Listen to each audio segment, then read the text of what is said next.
میں نے ایک بہت بڑے عرب عالم سے سنا، شیخ صالح العثیمین رحمہ اللہ تعالی، انہوں نے بیان میں فرمایا کہ عرب اسرائیل کی جنگ میں عربوں کو کبھی بھی فتح بولو نا نہیں ہوگی، اس لیے کہ یہ عرب اسرائیل کی جنگ ہے۔ جب تک اس جنگ کو اسلام اور اسرائیل کا نام نہیں دیا جائے گا اللہ کی مدد نہیں آئے گی۔ مسلم اسرائیل کی جنگ کہو گے تو مدد آئے گی۔ اللہ نے عربوں کی مدد کا وعدہ نہیں کیا، اگر اللہ نے عربوں کی مدد کا وعدہ کیا ہوتا تو اللہ محمد صلی اللہ علیہ وسلم کے مقابلے میں جو عرب لڑ رہے تھے وہ زیادہ تھے، میجورٹی میں تھے، ادھر جو عرب تھے وہ اقلیت میں تھے نبی کے ساتھ، ادھر عرب میجورٹی میں تھے، اللہ ان کی مدد کرتا، ابو جہل کی مدد کرتا، عتبہ ابن ولید کی مدد کرتا، ابو لہب کی مدد کرتا اللہ تعالیٰ، آپ صلی اللہ علیہ وسلم تنہا اور آپ کے ساتھ اکیلے ابو بکر، تو بتاؤ دو عرب اس طرف باقی سارے بولو نا اس طرف، مدد کی ان دو کی نا، اس کا مطلب اللہ نے عربوں کی مدد کا وعدہ بولو نا بھائی نہیں کیا۔ کس کی مدد کا وعدہ کیا ہے؟ مسلم کی، اسلام کی، جو قرآن پر ایمان لائے گا اور اللہ کے نبی پر ایمان لائے گا، اس کے لیے عربی ہونا ضروری نہیں ہے۔ تو اسلام کی جو دعوت ہے وہ کسی قوم کے ساتھ خاص نہیں ہے۔ مجھے وہ حدیث بڑی پیاری لگتی ہے، حضرت سلمان فارسی رضی اللہ تعالی عنہ، جو فارس کے تھے، پرشین تھے، فارسی بولتے تھے، جب ایران پر مسلمانوں نے حملہ کیا ہے، حضرت عثمان کا دور تھا غالباً، حملہ کہاں ہو رہا ہے؟ ایران پر، اور حملہ کرنے والے بڑے بڑے صحابہ، بڑے عشرہ مبشرہ میں بھی اکثریت اس جنگ میں موجود، کمانڈ کرنے والے سلمان فارسی، حملہ کس پہ کر رہے ہیں؟ اپنے ملک پہ، کس پر؟ ایران پر۔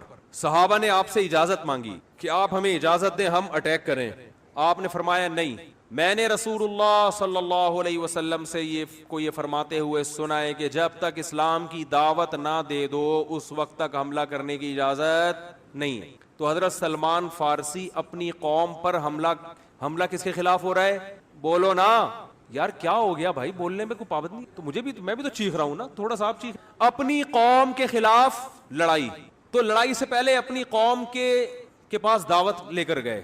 دعوت کا انداز دیکھیں، جب بھی اسلام کی دعوت دی جاتی ہے تو انداز یہ ہوتا ہے بھائی ہم سب تم کو ایک خدا کی طرف دعوت دیتے ہیں، آؤ اسلام پہ تحقیق کرو، یہ دین برحق ہے، یہ تھا نا؟ نا نا نا نا، یہ انداز نہیں۔ اس وقت جو اسلام کی سب سے بڑی خوبی تھی نا، اس کو ہائی لائٹ کیا کہ اس کے بعد بھی اگر اسلام سمجھ میں نہیں آ رہا تو پھر تمہاری سمجھ میں نہیں آئے گا۔ وہ خوبی یہ ہے کہ یا اہل فارس، اے اہل فارس، انا رجل منکم، میں تمہاری قوم کا آدمی ہوں۔ تمہیں پتہ ہے کہ عربوں میں عصبیت کوٹ کوٹ کے بھری ہوئی ہے، عرب کے علاوہ کسی کو برداشت نہیں، اپنے سے جیسا کسی کو نہیں سمجھتے۔ مجھے عرب نے نہ صرف یہ کہ عزت دی ہے اپنے جیسا، بلکہ اپنے سے برتر مجھے کمانڈر بنا دیا۔ عرب کی قیادت کس کے ہاتھ میں ہے؟ کمانڈر کون ہے؟ میں ہوں۔ یا اہل فارس، اے اہل فارس، انا رجل منکم، تمہاری قوم کا آدمی ہوں۔ ترون العرب یطیعوننی، چھوٹی موٹی قوم میری فرما برداری نہیں کر رہی، عرب کو دیکھ رہے ہو کہ تم میری کمانڈ کے تحت لڑ رہے ہیں۔ کیا انداز، خاندانی انداز تھا یا نہیں دعوت کا؟ آج اگر یہ چیز عربوں میں پیدا ہو جائے تو دنیا کا نقشہ بدل جائے گا۔ عرب کی عراق پر جب حملہ ہوا تو بعض عربوں نے نعرہ لگایا کہ کسی دوسرے عرب ملک پر ہم حملہ برداشت نہیں کریں گے۔ کاش وہ یہ کہہ دیتے کہ کسی دوسرے اسلامی ملک پر ہم حملہ برداشت بولو نا، لیکن نہیں نکلتا منہ سے۔ عرب تو بھئی عربوں کی تو مدد کہیں بھی نہیں قرآن میں بھی کہ اللہ کہتے ہیں میں عربوں سے محبت کرتا ہوں، ایک آیت بھی ہمیں ایسی نہیں ملی۔ یہ جو حدیث ہے کہ عربوں سے محبت کرو اس لیے کہ قرآن عربی، حدیث من گھڑت ہے۔ ٹھیک ہے، ہم پھر بھی فضیلت کے قائل ہیں کہ اسلام آپ میں پہلے آیا، آپ نے دنیا کی قیادت کی، اس بیس پر ہم عزت دیں گے آپ کو، لیکن اللہ کی طرف سے مدد اس بیس پہ نہیں آئی۔ جب بنو عباس کی خلافت کا، اسلام میں دو خلافتیں عربوں کی آئی ہیں اور تیسری خلافت اجمیوں کی، بنو امیہ کی خلافت ختم، پھر بنو عباس کی خلافت جب ختم ہوئی تھی اسلام تباہ ہونے والا تھا، لیکن ترک کھڑے ہوئے اور اللہ نے ان کے ذریعے اسلام کو دوبارہ زندہ کیا، اور یورپ کی آنکھوں میں آنکھیں ڈال کے بات کرتے تھے۔ اس وقت بیت المقدس محفوظ تھا، ترک خلیفہ سے اسرائیل نے بیت المقدس کی تھوڑی سی زمین مانگی تھی، ترک خلیفہ نے کہا تھا کہ مٹی لے جانے کی بھی اجازت، زمین تو دور کی بات، یہاں سے مٹی شاپر میں ڈال کے لے جانے کی بھی اجازت نہیں۔ اس وقت ہم اس قابل تھے کہ آنکھوں میں آنکھیں ڈال کے بات کرتے، اس لیے کہ اس وقت یہ جنگ عرب اسرائیل نہیں تھی بلکہ مسلم اور بولو نا بھائی۔ لوگ کہتے ہیں عرب جو ہے نا اسرائیل کو تسلیم کر رہے ہیں، بھائی کرنے تو، عربیت کی بیس پہ کر رہے ہیں، اسلام کی بیس پہ نہیں ہوگا۔ پاکستان اسلام کے نام پہ بنا ہے، عربیت کے نام پہ نہیں بنا. اس لیے پاکستان ابھی تک اسرائیل کو تسلیم نہیں کر رہا ہے اور انشاءاللہ نہیں کرے گا. اور اگر حکمران کرنے کی کوشش کریں گے تو ہم کرنے نہیں دیں گے انشاءاللہ. بیس اسلام ہے. آج کل میں کچھ ایتھیسٹ کی تقریریں سن رہا ہوں, بڑے نالائق ہیں, بڑے ہوشیار ہیں, باتوں کو بڑا گھماتے ہیں. اچھا, انہوں نے پھر بتایا کہ اسی وجہ سے یہاں پر جو سنگل مدر والی خواتین ہیں نا, سنگل مدر, ایسی مائیں سنگل, وہ کیا کہتے ہیں اس کو, سنگل مدر تو سنگل ہی ہوتی ہے, ایک بڑا مشہور لفظ انگلش میں استعمال ہوتا ہے سنگل پیرنٹ, یعنی اس کا فادر مارکیٹ سے کیا ہے, ہمیشہ کے لیے شارٹ ہو گیا. تو وہ ڈپریشن میں چلی جاتی ہیں ایسی, اور لاکھوں کروڑوں لڑکیاں اس طرح سے ڈپریشن میں گئی ہوئی ہیں. پھر ان کے لیے ادارے بنے ہوئے ہیں جو ان کو تسلیاں دیتے ہیں. یہ ہے آزادی, عورت کی آزادی, کماؤ, جاب کرو, مرد کے سہارے پہ مت جیو. ہمارے ہاں ذرا سروے کر کے دیکھو مردوں کا حال کیا ہے. لطیفے کس پہ بنتے ہیں شادی کے بعد؟ آدمیوں پہ بنتے ہیں. ٹھیک ہے کہ کچھ گھروں میں ناانصافیاں بھی ہوتی ہیں, ظلم بھی ہوتا ہے, مانتا ہوں, میجورٹی ایسی نہیں ہے. ایسی ہوتی تو یہ تمیز سے تھوڑی یہاں بیٹھے ہوئے ہوتے ٹوپیاں سر پہ لگا کے جمعے کی نماز. سب کے پیرنٹس جتنے یہاں لوگ بیٹھے ہیں, بتاؤ آپ سب کے باپوں نے آپ کی ماؤں کے ساتھ اچھا سلوک کیا, وفاداری کی کہ نہیں کی؟ اس پورے مجمع میں ایک آدھ شاید ایسا ہوگا جو یہ کہے گا میرے ابا نے میری اماں کے ساتھ اچھا نہیں کیا. 99.9% ایسے ہوں گے جو کہیں گے بھائی ہمارے ابا نے اماں کو گھر بھی لے کے دیا, ہمیں بھی اسکول میں پڑھایا, اور اب بھی ہماری اماں عزت احترام کے ساتھ گھر میں بیٹھی ہوئی ہیں. 99.9%. تو میں ایک ایتھیسٹ کی تقریر سن رہا تھا ایک ہفتہ پہلے یوٹیوب پہ. نام اس لیے نہیں بتاؤں گا کہ مشہور ہو جائے گا, کیونکہ ہم نے بہت سے نالائقوں کو بہت نام لے کے نا بہت مشہور کر دیا ہے, اور وہ بھی میرا نام نہیں لیتا, حالانکہ اس کو پتا ہے کہ میں ایتھیزم کے خلاف بہت بولتا ہوں. وہ کیوں میرا نام نہیں لے رہا؟ اس کو پتا ہے مفتی صاحب جواب کیا دے رہے ہیں میرے خلاف, خاندانی. وہ نام بھی ایسے لوگوں کے لیتا ہے جن کو سن کے لوگ اور اسلام سے دور ہو جاتے ہیں. ان کا نام لے کے کہتے ہیں انہوں نے جو اسلام کی دلیل دی ہے نا, یہ غلط دلیل دی ہے, تاکہ لوگ ان کو سنیں اور ویسے ہی کنفیوژن کا شکار ہو جائیں. کچھ ایسے اسلامک اسکالر ہیں تو نہیں اسلامی لیکن مشہور ہیں کہ اسلامک اسکالر ہیں. تو اس نے ایک خاتون کو بٹھایا ہوا, وہ بھی خدا کا انکار کرنے والی. وہ کہہ رہی ہیں اسلام نے کیسی سختی کی ہے عورتوں کے اوپر, ایسی سختی کی ہے کہ مرد زبان سے 3 لفظ نکالتا ہے اور بیچاری عورت کا بیڑا غرق ہو جاتا ہے. 3 دفعہ طلاق نکالتا ہے اور عورت کا بیڑا کیا ہو جاتا ہے, غرق. اور پھر کہنے لگی انڈیا نے اچھا کیا کہ 3 طلاقوں پہ پابندی لگائی اور اس پہ سزا رکھی ہے, اور بیڑا غرق ہو جاتا ہے. تو تائید کر رہا ہے وہ اس کی سامنے جو بیٹھا ہوا ہے, اور 2-4 لوگ اور بھی. ہاں یار یہ دیکھو اتنا بڑا رشتہ, اتنا گہرا رشتہ, 3 لفظ نکالے اور کیا ہو گیا, ختم. اچھا, اس سے پہلے یہ تقریر کر رہی ہے کہ اسلام نے عورت کو مرد کا تابع بنا دیا ہے, ایکولیٹی نہیں ہے اسلام میں, ہیں جاب نہیں کر رہی اور یہ وغیرہ وغیرہ. میں نے اسی وقت پکڑا, وہ میرے سامنے تو ہوتی تو میں اس کو جواب دیتا کہ اگر اسلام نے عورت کو بیوی بنا کے ظلم کر دیا اور مرد کے ماتحت بنا دیا, تو جب مرد نے دھڑا دھڑ 3 طلاقیں نکالی تو عورت کو تو خوشی سے پاگل ہو جانا چاہیے کہ میں مرد کی قید سے آزاد ہو گئی. تو اب اس پہ ترس کیوں کھا رہی ہو اتنا؟ یہ تضاد ہے یا نہیں ہے؟ نہیں آ رہی بات. اگر یہ آپ سمجھ رہی ہو کہ اس کا گھر تباہ ہو گیا, وہ بیچاری مظلوم ہے, اس کا مطلب شوہر بہت بڑی نعمت تھا جو اس کو ملا ہوا ہے, اور شوہر آدمی ہوتا ہے. اس کا مطلب عورت کے لیے مرد یعنی ہسبینڈ ایک بہت مقدس رشتہ ہے, جس کو مل جائے اس کو شکر ادا کرنا چاہیے, اور یہ اسلام نے دیا ہے. نہیں آ رہی میرا خیال ہے بات. کھوپڑی نہیں ہے ان لوگوں کے پاس, باتوں کو کیا کر رہے ہیں, اپنے ہی باتوں میں تضاد. وہ جیسے میں نے بتایا نا ویمن رائٹس والی خاتون ایک ٹی وی پہ میرے سامنے بیٹھی ہوئی تھی کیمرے میں, تو میں نے کہا مجھے وہ شکر ہے اس وقت میں نے ان کو یہ چٹکلا نہیں سنایا. ایک دفعہ میں نے ٹیلی ویژن میں ایسا کوئی چٹکلا سنا دیا تھا جو اینکر کی جو ہنسی چھوٹی ہے نا, وہ کیمرے کے سامنے کہہ رہا ہے یار اللہ کا واسطہ مفتی صاحب ہلکا ہاتھ رکھو. تو وہ ویمن رائٹس کی جو خاتون تھی نا, انہوں نے خواتین کے حقوق میں کچھ ضرورت سے زیادہ بولتی ہیں. یہ مانتا ہوں خواتین پہ ظلم ہوتا ہے تو مردوں پہ بھی ہوتا ہے, دونوں پہ ہوتا ہے. تو انہوں نے بولنا شروع کیا ہمارے ہاں ڈیلیوری کے دوران ہر 3 منٹ میں اتنی عورتیں مر جاتی ہیں, اور تیزاب پھینکنے سے اتنی عورتوں کا بیڑا غرق ہو جاتا ہے, یہ کرنے سے اتنی عورتیں مر جاتی ہیں, پتہ نہیں 3 منٹ میں یہ, 4 منٹ میں یہ, 5 منٹ میں یہ, 6 منٹ میں اتنی عورتیں, 7 منٹ میں اتنی عورتیں. تو مجھے خیال ہوا, میں نے کہا کہ یار میں گھر فون کرتا ہوں, گھر والے خیریت سے ہیں کہ اتنی 2-3 منٹ میں اتنی انہوں نے مار دی ہیں, تو پتہ نہیں میرے گھر میں کوئی زندہ بچا بھی ہے کہ نہیں بچا ہے. ایسی رپورٹ پیش کرو جو کم از کم. اور پھر میں نے کہا اتنی ڈلیوری ہو نہیں رہی ہے جتنی ڈلیوری سے عورتیں مار رہی ہیں. یہ ڈلیوری آج کل خواتین کے بچے کہاں پیدا ہو رہے ہیں, 2 کے بعد تو بریک ختم, 2 بہت 3 ہو گئے. بچوں کا ریشو اتنا کم, اتنے پیدا نہیں ہو رہے جتنے انہوں نے بچوں کی نسبت پیدا کرنے والی ماؤں کو مارا ہے اسپیڈ کے ساتھ. تو میں کہنے والا تھا محترمہ مر رہی ہیں لیکن آپ کی اسپیڈ کچھ ضرورت سے زیادہ تیز ہے, تھوڑی اسپیڈ کم کر لیں, چاہیے نا. ہائی وے پہ لکھا ہوتا ہے نا کہ 120 سے اوپر الاؤ نہیں ہے. تو آپ 220 پہ پہنچ گئی ہیں, اس کو تھوڑا سا کیا کریں. لیکن میں نے کہا یار پہلی دفعہ کسی کوئی ٹاکرا ہوا ہے ویمن رائٹس والوں کے ساتھ, ابھی ایسی میں نے بات کی تو یہ اپنی انسلٹ نہ محسوس کریں کہیں, اس لیے ہم تمیز سے ہی چلتے رہے. تو وہ جو ایتھیس خاتون ہے وہ انٹرویو دیتے ہوئے یوٹیوب چینل پہ کہہ رہی ہے کہ اسلام نے, پہلے کہہ رہی ہے کہ اسلام نے عورت, مرد آزاد ہے, عورت بھی کیا ہے آزاد, کوئی ایک دوسرے کے غلام نہیں ہے, دونوں پیرلل ہیں, دونوں برابر ہیں. اور کہہ رہی ہے اسلام نے دیکھو 3 دفعہ زبان سے نکالو اور کیا ہو جاتا ہے گھر, بس اس کو زندگی تباہ. تو کیوں تباہ ہو گئی؟ اگر اسلام نے بیوی بنا کے عورت کو فار ایگزامپل فرض کرو غلام بنا دیا, تو آپ کو تو خوش ہونا چاہیے کہ اس غلامی سے نکالنا بہت آسان کر دیا اسلام نے. 3 دفعہ منہ سے بولو ختم.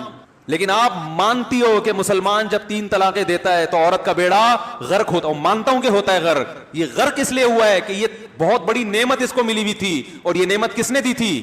اسلام نے دی تھی, جو اس کو بھی محافظ, اس کے بچوں کا بھی محافظ. سمجھ میں آ رہی ہے بات؟ ہاں, یہ آپ کہہ سکتے ہیں کہ جب اتنی بڑی نعمت ہے عورت کے حق میں شوہر, اور پہلے تو میں بتا دوں بڑی نعمت ہے, تبھی تو اسلام عورت کو عدت گزارنے کا حکم دیتا ہے.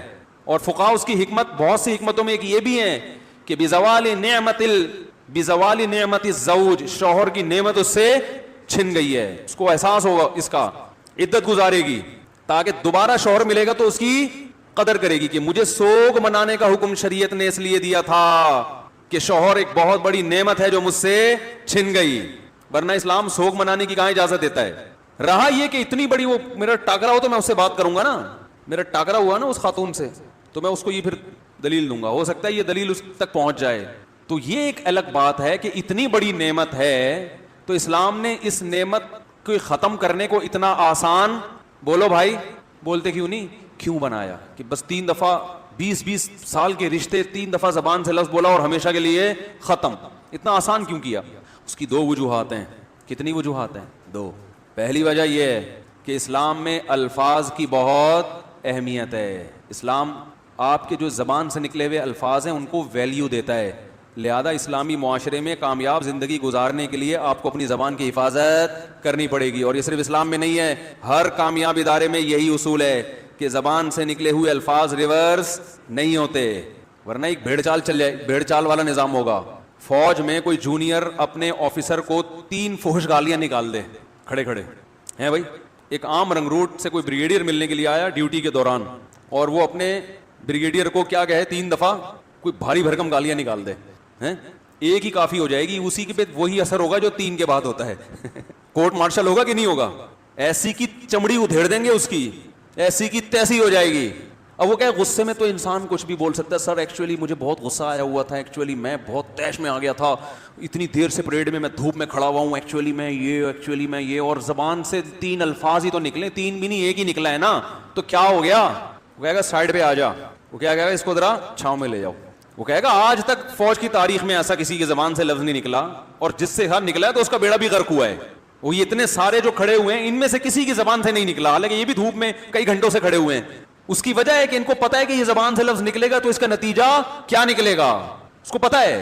کوئی آدمی اپنے باپ کو گالی دے, دوبارہ باپ سے نظریں ملانے کے قابل رہے گا؟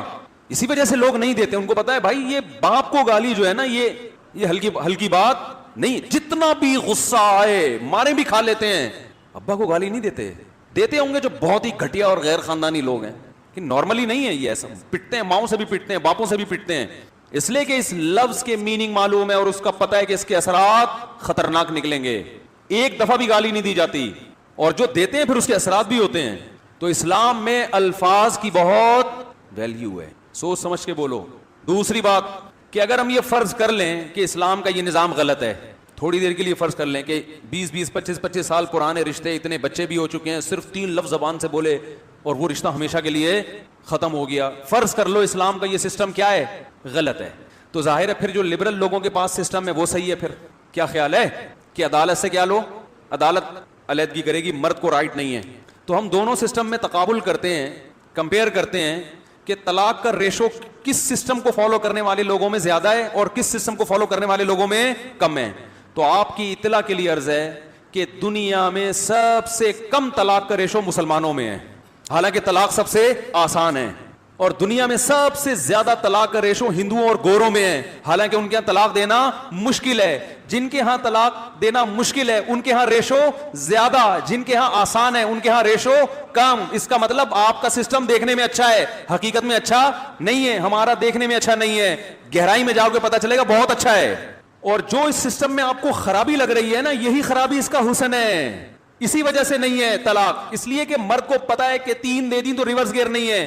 یہی چیز مرد کو طلاق دینے سے روکتی ہے. اور آپ کیا پتا ہے 10 دفعہ عدالت میں نکاح بھی ہو سکتا ہے, 10 دفعہ عدالت میں طلاق بھی ہو سکتی ہے. یہی چیز آپ کو ڈیورس پر مجبور کرتی ہے.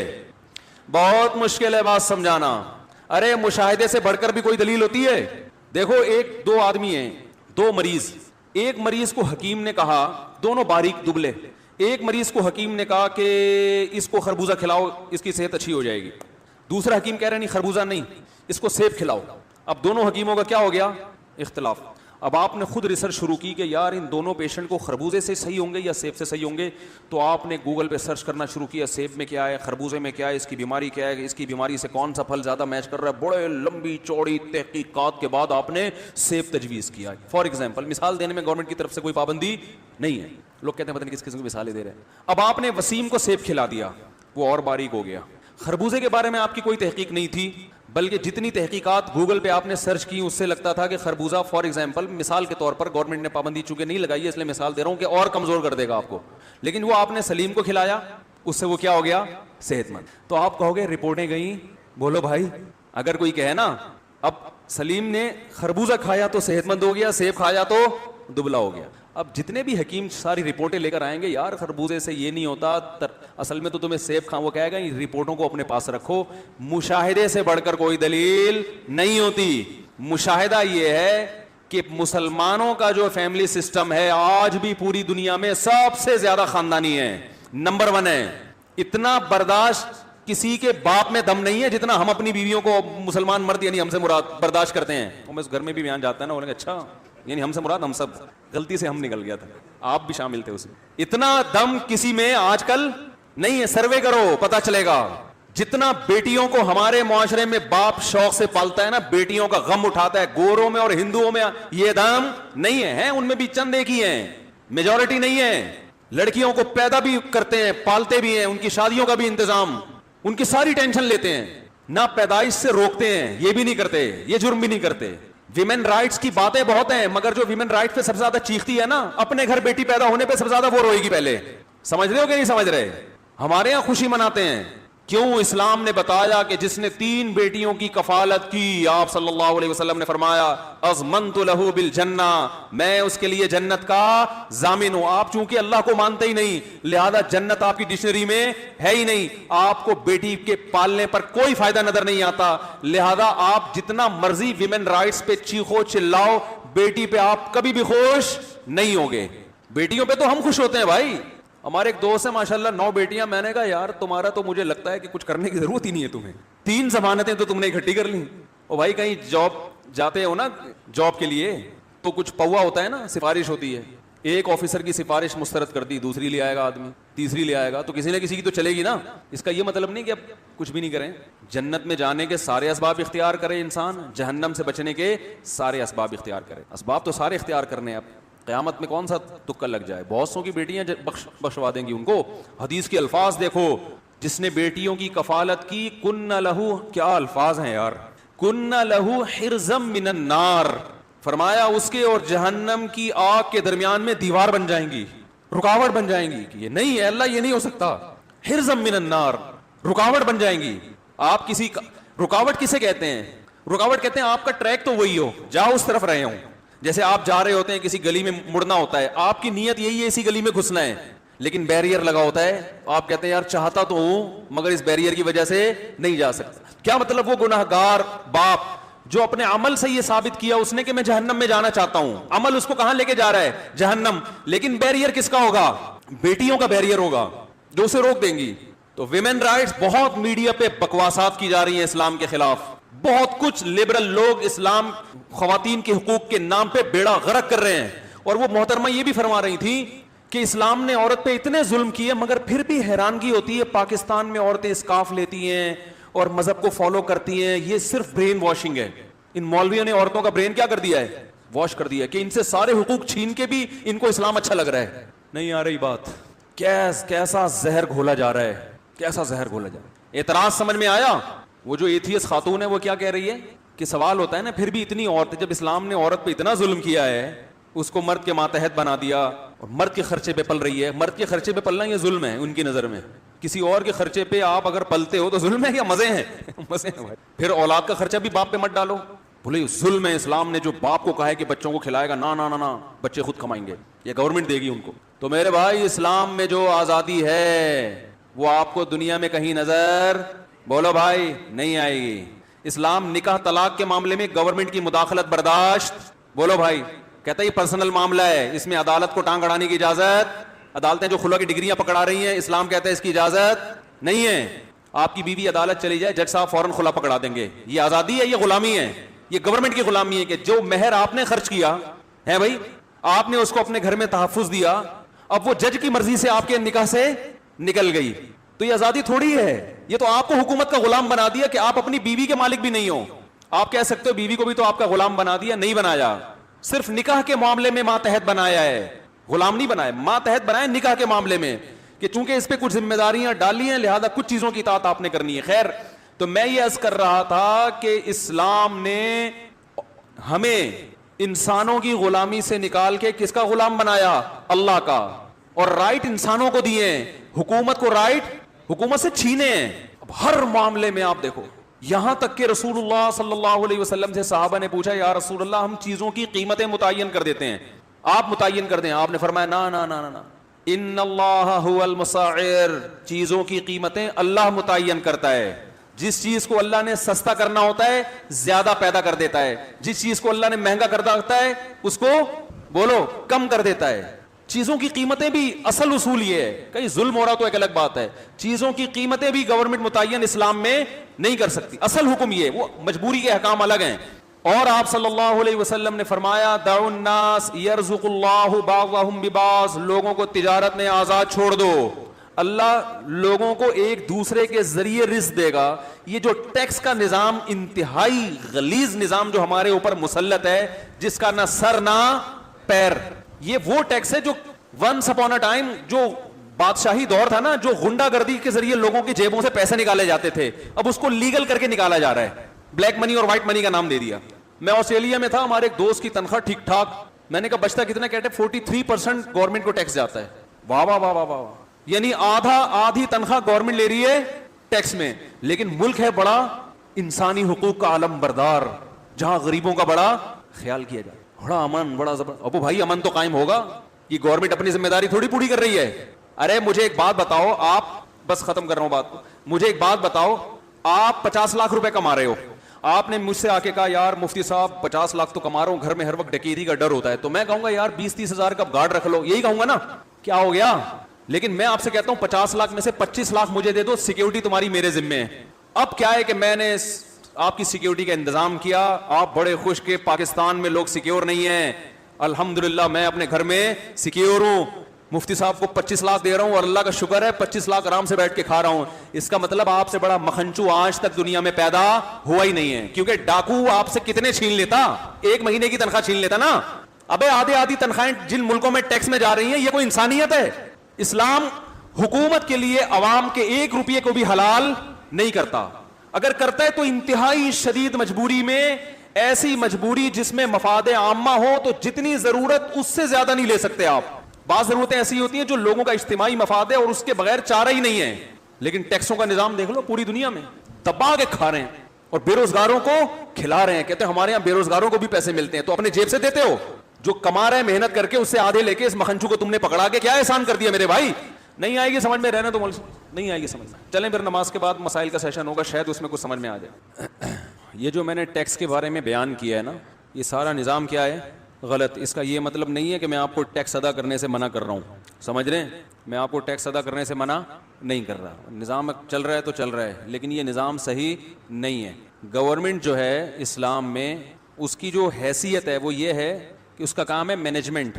جیسے میں نے بتایا, رسول اللہ صلی اللہ علیہ وسلم نے فرمایا تجارت کے معاملے میں دعوا الناس, لوگوں کو اپنے حال پہ چھوڑ دو, بس ناجائز تجارت نہ ہونے دو, لوگ ایک دوسرے کو دھوکہ نہ دیں. اس ٹائپ کی تو حکومت نگرانی کرے گی, کوئی حرام چیز نہ بک رہی ہو, شراب خانے نہ کھول کے بیٹھ جائیں, باقی جو بھی تجارت ہے, کچھ بھی کوئی کرتا ہے, تو آپ نے فرمایا لوگوں کو اپنے حال پہ چھوڑ دو. اس کا نتیجہ کیا ہوگا؟ یرزق اللہ بعضهم ببعض, لوگوں کو اللہ ایک دوسرے کے ذریعے روزی دے گا. یعنی اس میں بزبان حال ہم اس کی حدیث کی تشریح کر دیتے ہیں کہ اللہ تعالیٰ گورنمنٹ کو زیادہ فری کرانے کی اجازت کہ آپ زیادہ لوگوں کے روزی کے ٹھیکیدار بولو بھائی نہ بنے, زیادہ فنٹر نہ بنے, کیونکہ اللہ نے بارشیں برسائی ہیں, زمین سے چیزیں پیدا ہوں گی, ہر ایک دوسرے کی ضرورت پوری کر کے اس سے روٹی کمائے گا اور اس کو بھی کمانے کا موقع دے گا.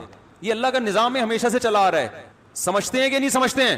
اس میں نہ ٹیکس آ رہا ہے درمیان میں, نہ کچھ اور, نہ گورنمنٹ چیزیں متعین, قیمتیں بھی نہیں متعین کر سکتی. اصول یہی ہے. ہاں کہیں ظلم ہو رہا ہو, جیسے کہ بعض جگہ خطرہ ہوتا ہے کہ جیسے آٹا پیدا ہو رہا ہے تو کوئی اسٹاک کر کے پتہ چلا وہ سونے کے بھاؤ پہ بیچنا شروع کر دیا اس نے, تو یہاں یہ ظلم کا خطرہ ہوگا. پہلے تو لوگوں کو اسٹاک کرنے سے روکے گی گورنمنٹ کہ آٹے پر کسی ایک آدمی کا قبضہ نہیں ہے, کھلی اوپن مارکیٹ ہے, جس نے جس ریٹ پہ جانا ہے اٹھا لے. اس سے بھی عاجز آ جائے تو پھر دوسرے درجے میں کہ ریٹ متعین کرے, لیکن بہت محدود پیمانے پر ہے اس کی اجازت. اب تو ہر چیز میں حکومت کی جو ہے نا دخل اندازی ہے. آپ ٹرانزیکشن نہیں کر سکتے بینک میں, آپ نے کوئی 10-15 لاکھ روپے آپ نے ٹرانزیکشن کی, وہ پوچھیں گے کیا ہے یہ. تو عمران خان نے کیا کیا تھا, ٹیکس کے نظام کو اچھا بنانے کی کوشش کی نا, اس سے فیصل آباد کے تاجروں کا بیڑا غرق, نوالے چھن گئے, روڈ پہ آ گئے بیچارے. یہ اصل میں ہم سیکھ رہے ہیں گوروں سے, صحیح ہے نا, گوروں سے چیزوں کو سیکھنے کی کوشش کر رہے ہیں. تو اس کا نتیجہ کیا نکلتا ہے؟ کوا چلا ہنس کی چال اور پھر اپنی بھی بھول گیا. تو ٹیکس کے نظام کو فیئر کرنے کی عمران خان نے کوشش کی کہ بڑا سسٹم بہترین, جیسے آسٹریلیا میں ایک آدمی اگر 10 لاکھ روپے کما رہا ہے, تنخواہ ہے, تو 43% گورنمنٹ کو دے رہا ہے وہ, صحیح ہے نا, اس سے پھر 43% سے گورنمنٹ غریبوں کو کھلا رہی ہے. حالانکہ یہ ظلم ہے, صحیح ہے نا. یہ کیا ہے؟ اسلام نے بھی غریبوں کا حق 2.5% رکھا ہے, وہ بھی تنخواہ پہ نہیں, سال میں صرف 1 مرتبہ. نہیں آ رہی بات؟ سال میں صرف 1 مرتبہ, اور وہ بھی ہر چیز پہ نہیں, 4 چیزوں پہ جو بڑھتی ہیں. تجارتی مال بڑھتا ہے, سونا بڑھتا ہے, چاندی بڑھتی ہے, اور کیش. اس کے علاوہ استعمال کی چیزوں پہ 1 روپیہ بھی نہیں رکھا.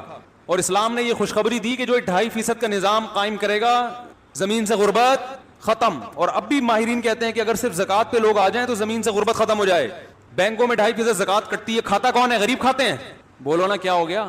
غریبوں کے پاس تو جاتا ہی نہیں ہے, تبھی لوگ بینکوں پہ اعتماد نہیں. بینک پتہ نہیں, وہ تو گورنمنٹ لیتی ہے نا, گورنمنٹ پھر بانٹتی ہے. بانٹتی کا مطلب آپ کو پتہ ہے, جب گورنمنٹ پیسے بانٹتی ہے تو اس کا مطلب پتہ ہے کیا ہوتا ہے؟ کھانے کو بانٹنا کہتے ہیں وہ لوگ. بھائی اس کو مائک کو صحیح کریں, کھانا جو ہے نا اس کو حکومت کی ٹرم میں بانٹنا کہا جاتا ہے غریبوں میں, ٹھیک.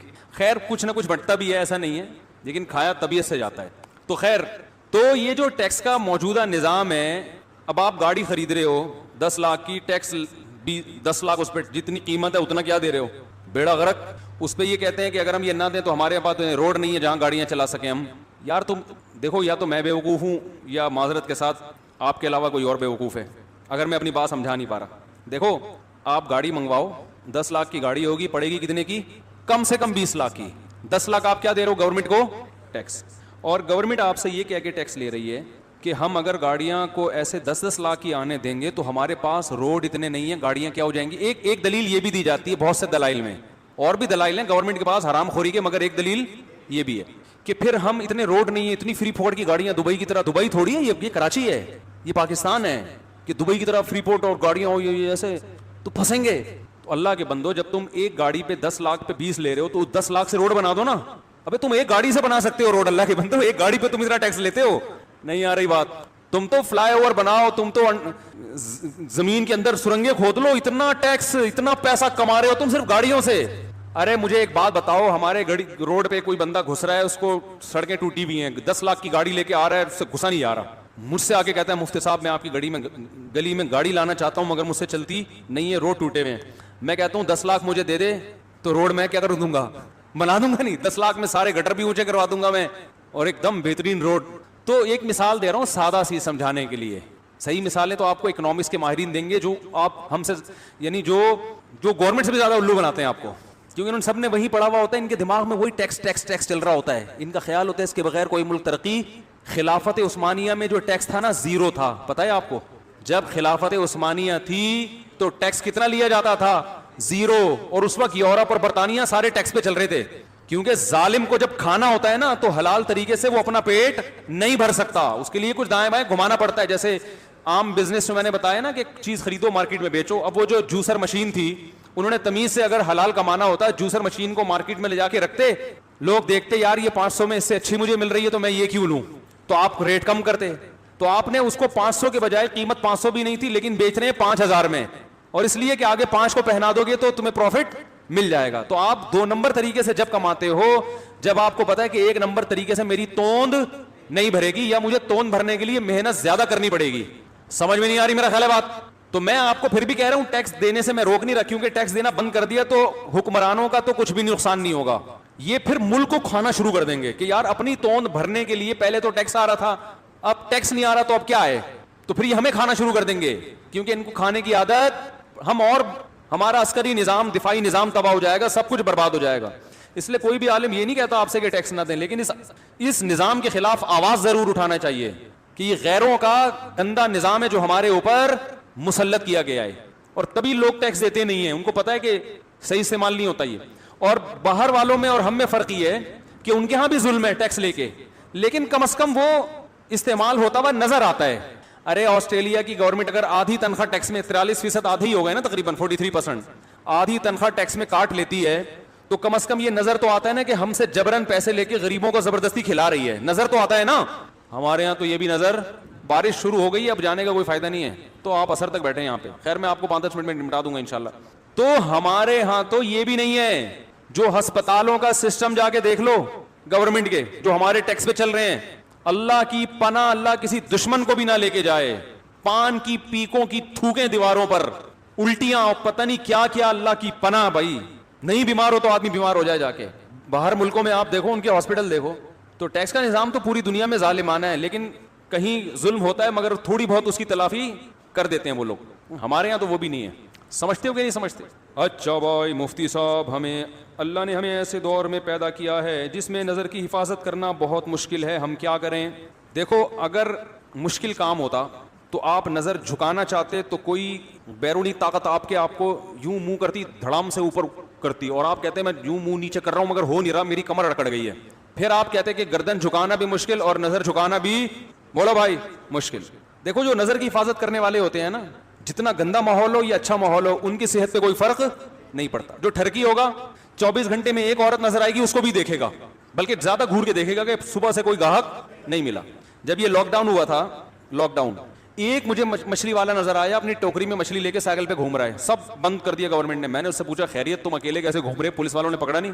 کہہ رہے پکڑا تھا. پولیس والوں نے بولا یار صبح سے ایک کسٹمر بھی نہیں آیا, 500 روپے دے دے, ناشتہ بھی نہیں کیا ہم نے, 500 روپے دے دے, ناشتہ بھی نہیں کیا اور نکل لیں یہاں سے. کہہ رہے میں نے 500 روپے دی, اب میں آرام سے مچھلی بیچ رہا ہوں. تو ٹھرکی آدمی کو سارا دن میں ایک عورت نظر آئے گی, اس کو دیکھے گا. اور جو نظر جھکانے والے لوگ ہیں وہ سینکڑوں گزر جائیں ان کے سامنے سے, یہ ایک گزرے, ان کی صحت پہ کوئی فرق نہیں پڑتا. انہوں نے نہ اس کو دیکھنا ہے نہ اس کو. کہہ رہے یار اللہ نے میرے لیے میری بیوی کو پیدا کیا, ختم. تو یہ کام مشکل جب ہوتا جب آپ گردن جھکانا چاہتے اور ادھر گردن میں فریکچر ہونے کا خطرہ ہوتا, یا اکڑ جاتی گردن, صحیح ہے نا, جیسے یوں کر رہے ہیں تو وہ ہو ہی نہیں رہی. تو ایسا ہوتا ہے بھائی, جیسے ہی کوئی خاتون گزری, آپ کا دیکھنے کا دل چاہ رہا, آپ یوں کر لو, کوئی ٹینشن ہوئی. اور نظر جھکانا تو اور آسان, گردن میں تو پھر بھی ریڑھ کی ہڈی اور گردن کی ہڈی دائیں بائیں ہونے کا خطرہ ہوتا ہے, ایک دم یوں کیا تو پتا چلا چک آ گئی نا.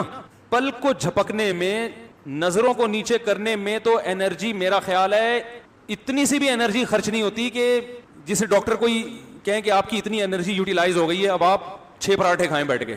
کہ آپ نے چونکہ پلکیں جب نیچے جھکائی ہیں تو اتنی زیادہ آپ کو طاقت لگانی پڑی ہے کہ اب جب تک 6-7 پراٹھے نہیں کھائیں گے, آپ کی جو انرجی سرو ہوئی ہے یا یوٹیلائز ہوئی ہے وہ اب ریکوری نہیں ہو سکتی. ایسا بھی نہیں ہے, سارا دن بیٹھ کے پلک اوپر نیچے کرتے رہو, کوئی انرجی خرچ, کوئی توانائی خرچ ہی نہیں ہوتی. تو بات اصل میں یہ ہے, مسئلہ ہے ٹھڑک کا. جو پوائنٹ ہے نا وہ کیا ہے, معذرت کے ساتھ میں تھوڑی سی ابیوز لینگویج استعمال کر رہا ہوں, لیکن یہ کون سے اچھے کام ہیں کہ جن کے لیے میں مرزا غالب کی شائستہ اردو استعمال کروں ہیں. یہ جو بد نظری کا کام ہے, میں کہوں ایکچولی آپ جو ہیں وہ ایک آپ پیشنٹ ہیں بھائی. یہ بادل گرج رہے ہیں, بے فکر رہے ہیں, بارش تو خاندانی. میں آج ہی سوچ رہا تھا, میں نے بارش پہ بیان کیا, اس دن سے بارش مارکیٹ سے شارٹ ہو گئی, لیکن اب اللہ کا شکر ہے بارش سے فائدہ ہی ہوتا ہے, فائدہ ہی ہوتا ہے بارش سے. وَيُسَبِّحُ الرَّعْدُ بِحَمْدِهِ ہے نا قرآن میں, کہ بادل کی گرج اللہ کی تسبیح بیان کرتی ہے. اللہ کی رحمت جب برستی ہے تو شان سے برستی ہے, اللہ کہتے ہیں ہٹو. تو آپ نے تو یہاں بادل جو گرجتے ہوئے دیکھے ہیں, جو پہاڑی علاقوں میں جو گرجتے ہیں نا, وہ تو کراچی والے افورڈ نہیں کر سکتے, جو پہاڑی علاقوں میں اتنی آواز ہوتی ہے اس کی. تو خیر کیا بات چلی تھی؟ ہاں تو میں یہ کہہ رہا تھا اصل مسئلہ کس کا ہے؟ ٹھڑک کا. تو یہ ٹھڑک پوری، اور یہ 4 شادیوں سے بھی نہیں جاتی یہ ٹھڑک، یہ بتا دوں. کہیں آپ سمجھو 4 شادیاں کر لوں گا تو جو ٹھڑکی ہیں وہ سینکڑوں شادیاں بھی کر لیں ان کی ٹھڑک ختم نہیں ہوتی. 4 شادیوں سے یہ ہوتا ہے کہ انسان میں جو اللہ نے جوان آدمی میں قوت رکھی ہے وہ قوت اس کو مجبور کرتی ہے بد نظری پر. تو وہ جب اس کی وہ صحیح جگہ استعمال ہو جاتی ہے اس کی قوت، تو پھر وہ دائیں بائیں جانے سے بچ جاتا ہے. جیسے بھوک ہے نا، بھوک لگ رہی ہے روٹی کھا لو، ایک نارمل آدمی کا پیٹ بھر جائے گا، لیکن ٹھرکیوں کا پیٹ نہیں بھرتا. آپ نے دیکھا ہوگا ادھر سے بھی کھا لوں، وہاں سے بھی جا کے کھا لوں، پھر دھونے والے وہاں سے بھی لے گا جا کے، پھر آفس میں جائے گا وہاں بھی کیک چائے میں ڈبو کے کھائے گا، پھر تھوڑی دیر میں گٹکا کھائے گا، پھر تھوڑی دیر جو گھور ہے. صبح سے جو نان اسٹاپ کھانا شروع کرتے ہیں رات تک کھاتے، پھر رات کو ہاضمے کی گولی کھائے گا صبح سے. تو یہ بھوک نہیں ہے، بھوک کا علاج ہے اور یہ نیچرل ہے. بھوک کا لگنا کم سے کم 2 ٹائم انسان کو پیٹ بھر کے کھانا چاہیے. تو ایسے ہی ایک شہوت کی بھوک ہوتی ہے جو ہر نارمل آدمی میں ہوتی ہے، اس کو بیوی چاہیے، 1 نہیں 2 نہیں 3 نہیں 4 ہو گئی، چلو اس کے بعد اس کا دل بھر جائے گا. لیکن جو ٹھڑک ہے نا، جیسے وہ چائے میں چائے میں پاپے ڈبو کے کھاتا رہے گا، پھر تھوڑی دیر میں پھر اس کو پیسٹری چاہیے، پھر سموسا چاہیے. ایک ہمارے جاننے والے وہ بیچارے ہارٹ اٹیک ہو گیا ان کو، بچ گئے. ان کا یہی تھی کہ صبح سے کبھی کوئی نوالا چھوڑتے نہیں تھے، کہیں بھی دسترخوان پہ وہ کہتے میں گیا مجھے کوئی نظر آئے تو میں نے کہا 2 نوالے تو بنتے ہیں. تو 2 نوالے ہوتے ہوتے وہ 40-50 نوالے بن جاتے تھے. جب آپ جہاد کرتے ہو تو شریعت نے حکم دیا ہے کہ عورتوں بچوں کو قتل نہ کیا جائے، لیکن جب بھی بم گرے گا آپ نے نشانہ تو دشمن کے فوجیوں کو بنایا، لیکن بم کے دھوئیں اور چھرے کہیں نہ کہیں تو پہنچیں گے. بم تو یہ تھوڑی دیکھتا ہے کہ بھئی ادھر پھٹنا ہے، یہ ادھر ادھر دائیں بائیں اگر کوئی بے گناہ لوگ گزر رہے ہیں تو ان کی قریب سے گزر جانا ہے. غریبی میں 2-4 معصوم لوگ بھی مر جاتے ہیں اس سے. تو انسانیت قتل ہوتی ہے، اس میں لوگ معذور ہو جاتے ہیں، گھر اجڑ جاتے ہیں. تو اس لیے علماء جو اصول فقہ کی کتابیں جنہوں نے صدیوں پہلے لکھی ہیں وہ کہتے ہیں جہاد میں تو خون خرابہ ہے اور اللہ کو زمین میں فساد پسند نہیں ہے، کسی بھی درجے میں پسند نہیں ہے. لیکن یہی جہاد بہت بڑی عبادت ہے جب فساد ختم کرنے کے لیے ہو، جب فساد ختم کرنے کے لیے. کیوں؟ وجہ اس کی یہ کہ اگر یہ جہاد نہیں ہوگا تو خون خرابہ رکے گا تھوڑی، اس سے بڑا خون خرابہ ہوگا. ابھی قریب میں اس کی مثال ہے، انہوں نے فائرنگ شروع کر دی، میزائل داغنا شروع کر دی ہے. ہم اگر کہتے بھائی جہاد تو فساد ہے، ہم اگر بم برسائیں گے ماریں گے تو یہ نہ ہو جائے وہ نہ ہو جائے، تو بہتر یہی ہے کہ کچھ نہ کیا جائے. تو ادھر کچھ ہو نہ ہو، ہم اب تک اس دنیا کی مارکیٹ سے شارٹ ہو چکے ہو. تو اگر دشمن کا شر ویسے ہی ٹوٹ گیا، سلو ہو گئی اور دشمن نے ہتھیار ڈال دیے، تو شریعت بلا وجہ لڑائی کا حکم نہیں دیتی. بلکہ جہاد کے بارے میں جب ہم اصول فقہ کی کتابیں پڑھتے ہیں تو اس میں لکھا ہوا ہے کہ جہاد بذات خود، یعنی اول نظر میں دیکھا جائے، اول نظر میں، میرے اتنے سے بیان کو کلپ کاٹ کے نہ کوئی بنا دے، اتنی سی بات کو نہ چلا دیتے ہیں لوگ، پوری بات نہیں کر رہے ہوتے. پہلی نظر میں اگر دیکھا جائے تو فساد ہے، اس میں کوئی ایسا کام نہیں ہو رہا جو اللہ جس کو پسند کرتا ہو. مار کٹائی، قتل و غارت، معصوم لوگوں کی جانیں بھی جاتی ہیں. جہاں جہاد کا فائدہ ہوگا جہاد کیا جائے گا، جہاں فائدے کے بجائے نقصان ہو نہیں کیا جائے گا. ہمیں نبی سے جہاد کرنا بھی ملتا ہے اور جہاد کو ڈیلے کرنا بھی ملتا ہے.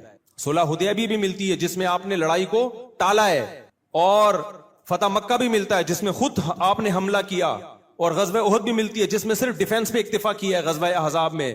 تو جہاں صرف ڈیفنس کرنا ہے، آپ سمجھتے ہو صرف ڈیفنس سے کام چلے گا، وہاں ڈیفنس کیا جائے گا. جہاں بڑھ کے حملہ کرنا ہے وہاں بڑھ کے حملہ کیا جائے گا. جہاں دونوں سے نقصان ہو وہاں دونوں ہی نہیں کرنے، کیونکہ مقصد نہیں ہے جہاد. مقصد کیا ہے؟ دین کا غلبہ. تو وہ جو سوٹیبل طریقہ، جہاد کا انکار نہیں کرنا ہے. کہیں بعض فلاسفر ایسے ہیں جو ایکچولی کر کے جہادی کا انہوں نے بیڑا غرق کر دیا. تو جہاد کا انکار تو کفر ہے. یہ کہ سوٹیبل جگہ، سوٹیبل ٹائم، یہ ساری چیزوں پہ غور کر کے. یہ کچھ لوگ جہاد کے بالکل ہی منکر ہیں اور کچھ ایسے ہیں کہ ہر جگہ بم پھاڑنے میں لگے ہوئے ہیں. وہ یہ دونوں غلط ہیں. وہ دیکھتے ہی نہیں کہ اس کا نتیجہ کیا نکلے گا. وہ کہہ رہے ہیں نتائج کے ہم مکلف نہیں ہیں. جب ان کو کہا جاتا ہے بھائی یہ کون سا طریقہ ہے جہاد کا، ہر جگہ ہی بم پھاڑ رہے ہو، کہہ رہے ہیں بھائی نتیجہ کیا یہ اللہ نکالے گا، ہم اعمال کے مکلف ہیں. نا نا نا نا نا نا، کچھ اعمال ایسے ہیں اس میں ہم نتیجے کے بھی مکلف ہیں. دیکھو ایک آدمی سردیوں میں برف کی دکان کھول کے بیٹھا ہوا ہے. سردیوں میں کیا کر رہا ہے؟ برف کی دکان. بے روزگار آدمی، کوئی جاب نہیں مل رہی تھی، برف کی دکان کھول کے بیٹھ گیا. اس سے کوئی کہہ رہا ہے کم بخت تو کوئلے کی دکان کھول کے بیٹھتا نا، انگاروں کی تو چل جاتی سردیوں میں، برف کی دکان کھول کے بیٹھا ہوا ہے. وہ جواب میں کہے ہم اسباب کے مکلف ہیں، نتیجہ کس کے ہاتھ میں ہے؟ اللہ کا. تو یہ دلیل صحیح ہوگی؟ اس کو بولا جائے گا بھائی کاروبار خود مقصد نہیں ہوتا, کاروبار سے مقصد پیسہ ہوتا ہے, تو وہ کام کرو جس میں پیسے کی امید تو ہو. گولا گنڈا بیچ لیتا شاید چل جاتا, ٹھیک ہے, تھوڑا بہت. کچھ بیوقوف ایسے ہوتے ہیں جو سخت سردی میں بھی گولے گنڈے کھا رہے ہوتے ہیں. آئس کریم چل جاتی, برف کون خریدتا ہے یار, یا خریدیں گے بہت تھوڑے لوگ, تیرا خرچہ زیادہ ہوگا اور انکم کم ہوگی. تو ایسا ہی جہاد ہے, ایسا ہی تبلیغ ہے, اس میں مقصد کہ کوئی اس کا پازیٹو ریزلٹ نکلے. تو اب علماء اگر مندر میں جائیں تبلیغ کی نیت سے تو یہ جائز ہے, کیونکہ مندر میں جانا حرام لعینہ ہی نہیں ہے, حرام لغیرہ ہی ہے, کسی اور وجہ سے ناجائز ہے کہ آپ ان کو پروموٹ کر رہے ہو, آپ ان کی عبادت میں شریک ہو رہے ہو, آپ کے عمل کو دیکھ کے لوگ کیا کریں گے, شرک پھیلے گا. اگر یہ سب چیزیں نہیں ہیں بلکہ ایک پیغام جائے گا امن کا کہ بھائی جیسے تمہارے یہاں ہندو محفوظ ہیں, ہمارے ہاں انڈیا میں بھی مسلمانوں کو محفوظ ہونا چاہیے, تو یہ کام جو کبھی لغیرہ ہی تھا اس نیت سے حسن لغیرہ ہی بن جائے گا. تو حسن لعینہ ہی, حسن لغیرہ ہی اور قبیح لغیرہ ہی. ایک کام ہوتا ہے حسن لعینہ ہی, وہ حسن ہی رہے گا, اچھی نیت سے یا بری نیت سے وہ خراب نہیں ہو جائے گا. ایک کام ہوتا ہے قبیح لعینہ ہی, جیسے شراب پینا یہ قبیح لعینہ ہے, یہ اچھی نیت سے حلال نہیں ہو جائے گا. کسی کا حرام پیسہ آپ نہیں کھا سکتے, یہ پابندی ہے, اللیگل ہے. آپ کو یقین ہو کہ میرے حرام کھانے سے کروڑوں لوگ اسلام میں داخل ہو جائیں گے, بھائی ہو سکتا ہے وہ اسلام میں داخل ہو لیکن آپ جہنم میں جاؤ گے. مشرکین مکہ کیا کرتے تھے, صحابہ کرام کو انہوں نے مکہ سے نکال دیا اور مکہ سے در بدر کر دیا. اس کے بعد صحابہ کرام کو پھر جب جہاد کا, پھر ان پہ حملے بھی کرتے تھے. صحابہ کرام جہاد کرتے, لڑائی کرتے, اپنے آپ کو, شروع میں تو دفاعی لڑائیاں ہوئی ہیں. تو مشرکین مکہ کہتے دیکھو, حج تو ابراہیم علیہ السلام کے دور سے ہو رہا ہے نا, مشرکین مکہ کہتے دیکھو ہم کتنے نیک ہیں, ہم مسجد حرام کی تعمیر کرتے ہیں, حاجیوں کو ہم پانی پلاتے ہیں, اللہ کے گھر کے ہم رکھوالے ہیں, تم تو مدینہ میں رہتے ہو اور لڑائی کے علاوہ تمہارا کوئی کام ہے نہیں. تو اس پہ قرآن کی آیت نازل ہوئی, اجعلتم سقایۃ الحاج وعمارۃ المسجد الحرام کمن آمن باللہ والیوم الآخر وجاہد فی سبیل اللہ. اللہ کہتے ہیں تم مسجد حرام میں کی تعمیر, اللہ کے گھر کی تعمیر اور حاجیوں کو پانی پلانا, یہ بھی نیکی ہے یقیناً. کیا یہ نیکی اس شخص کے برابر ہو سکتی ہے جو اللہ پر ایمان لایا اور اللہ کی راہ میں اللہ کے دین کے لیے لڑ رہا ہے, وہ جو جان دے رہا ہے. یعنی اللہ نے بتا دیا کہ مسجد حرام کی تعمیر کو ترازو کے ایک پلڑے میں رکھا جائے, یقیناً بہت بڑی نیکی, لیکن اللہ کے دین کی سربلندی کے لیے, مظلوموں کے دفاع کے لیے جو جان دے رہا ہے, لڑ رہا ہے, اس کا ایک جہاد دوسرے پلڑے میں رکھا جائے, تو یہ والا پلڑا جو ہے اللہ کی راہ میں لڑنے والی نیکی کا پلڑا بہت زیادہ جھک جائے گا. تو مشرکین اپنے پوائنٹ آف ویو سے, اپنے اینگل سے دیکھ رہے تھے اور اللہ ان کو اپنے اینگل سے دکھا رہا تھا. سمجھ میں نہیں آ رہی میرا خیال ہے بات, میرا خیال ہے نہیں آ رہی سمجھ. تو ہمارے ساتھ پتہ ہے مسئلہ کیا ہے, کچھ چیزوں کو ہم گوروں کے اینگل سے دیکھ رہے ہوتے ہیں, مغربی تہذیب, کچھ چیزوں کو ہم اسلام کے اینگل سے دیکھ رہے ہوتے ہیں, پھر اسلام کے اینگل میں بھی کچھ کو اہل حدیث کے اینگل سے دیکھ رہے ہوتے ہیں, کچھ کو دیوبندیوں کے اینگل سے دیکھ رہے ہوتے ہیں, کچھ کو بریلویوں کے اینگل سے دیکھ رہے ہوتے ہیں. اب مثال کے طور پر ربیع الاول میں بتیاں نہیں لگائیں تو وہ عاشق رسول نہیں ہے, اس میں ہم اس کو دیکھ رہے ہیں بریلویوں کے اینگل سے, اور عاشق رسول نہیں ہے, ایک نمبر کا فراڈی ہے. کچھ کو دیوبندیوں کے اینگل سے دیکھ رہے ہیں, کچھ کو اہل حدیثوں کے اینگل سے دیکھ رہے ہیں, رفع الیدین نہیں کرتا کسی کام کا, اب وہ کتنا ہی نیک کیوں نہ ہو, ابے یہ تو حنفی ہے, یہ تو کسی کام کا ہے ہی نہیں. اور اگر رفع الیدین کرتا ہو تو پھر وہ دیوبندی اس کو دوسرے اینگل سے دیکھ رہا ہے, یہ تو یعنی مجتہد بنا ہوا ہے, کسی بجائے کسی مجتہد کو فالو کرنے کے یہ کیا کر رہا ہے, یہ خود مجتہد بنا ہوا ہے. تو وہ بڑی لمبی لمبی بحثیں ہوتی ہیں. تو ہمارا جو معیار ہے نا بھائی, اس کو سائڈ پہ رکھ دو, اس کو کہاں رکھ دو. مجھے یاد ہے ایک دفعہ کسی نے کوئی فتویٰ دے دیا اہل حدیث کے بارے میں ہمارے مدرسے میں کہ وہ اہل سنت والجماعت سے خارج جماعت ہے, ان سے شادی بیاہ جائز نہیں, کہ پیچھے نماز پڑھنا چاہیے. ہمارے استاذ نے ایسے کراس لگا دیا اس کے اوپر, ٹھیک ہے, کاٹ دیا اس کو, اور فتویٰ لکھ دیا کہ بھائی اگر کوئی اہل حدیث متشدد نہیں ہے, اسلاف کو برا بلا نہیں کہتا, تو اس سے ہمارا اختلاف ہے ان سے چند چیزوں میں, لیکن وہ اہل سنت سے خارج نہیں ہے. یہ وہی اختلاف ہے جو اسلاف میں بھی تھے, صحابہ میں بھی تھے. بڑا نرم کر کے جواب لکھ دیا. تو جو تھے جنہوں نے وہ اتنا سخت جواب لکھا تو انہوں نے کہا نہیں اس میں تو یہ, اس میں تو یہ. انہوں نے بولا بھائی دین اپنی خواہشات کا نام نہیں ہے, جو جس کے اندر آپ کو جتنا اختلاف ہے اس کو اس سے زیادہ آپ آگے نہیں لے جا سکتے. آپ کو یہ رائٹ تھوڑی ہے کہ آپ ایک شریعت نے ایک معیار متعین, چونکہ جو اختلافی مسائل اسلاف میں ہو گئے ہیں نا, اسلاف میں جو اختلافی مسائل ہیں تو وہ اختلافی ہیں ہی اسی لیے کہ اس میں کسی ایک جانب میں بھی آپ کو شدت کی اجازت نہیں ہے. اگر ورنہ صحابہ میں اختلاف نہ ڈالتا اللہ ان مسائل میں. صحابہ میں اختلاف ڈالنا اس کی علامت ہے بھائی اس میں ایک رائے پر اڑنے کی آپ کو اجازت نہیں ہے. جب اللہ نے اختلاف ڈال دیا تو اس کا مطلب اس میں لچک رکھ دی اللہ تعالیٰ نے. اب جب اللہ نے لچک رکھی آپ کیوں توپے لے کے چڑھ گئے ہو ایک دوسرے کے اوپر کہ نہیں جی یہی ٹھیک ہے, اس کے علاوہ باقی سب کیا ہے, سب جہنم میں جائیں گے. تو ہم نے معیار متعین کرنا ہے بھائی قرآن و سنت سے, اللہ سے. اللہ تو قرآن و سنت ہی کے ذریعے بتائے گا نا. تو اس میں سب سے پہلا معیار اللہ کا کیا ہے؟ اللہ کہتا ہے جو مشرک ہے, جو اللہ کو نہیں مانتے یا اللہ کے ساتھ شرک کرتے ہیں, ان کی جتنی نیکیاں ہیں, ہر وقت لوگوں کو کھانا کھلاتے رہیں, لوگوں سے اچھے اخلاق سے بات کرتے رہیں. تو اللہ نے قرآن میں فرمایا کراماد اشتدت بہ الریح فی یوم عاصف.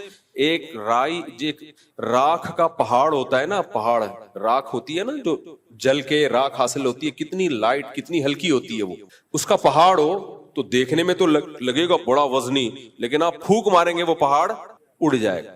تو اللہ نے کہا کہ تم چونکہ اپنے اینگل سے دیکھ رہے ہو چیزوں کو, اس لیے تمہیں جو مشرک اور کافر لوگ ہیں ان کے عمل دیکھنے میں بہت اچھے لگیں گے. انہوں نے اسپتال بنا دیے, انہوں نے انسانیت کی ایسی خدمت کی, لیکن وہ وزن میں میرے نزدیک بہت ہلکے ہیں.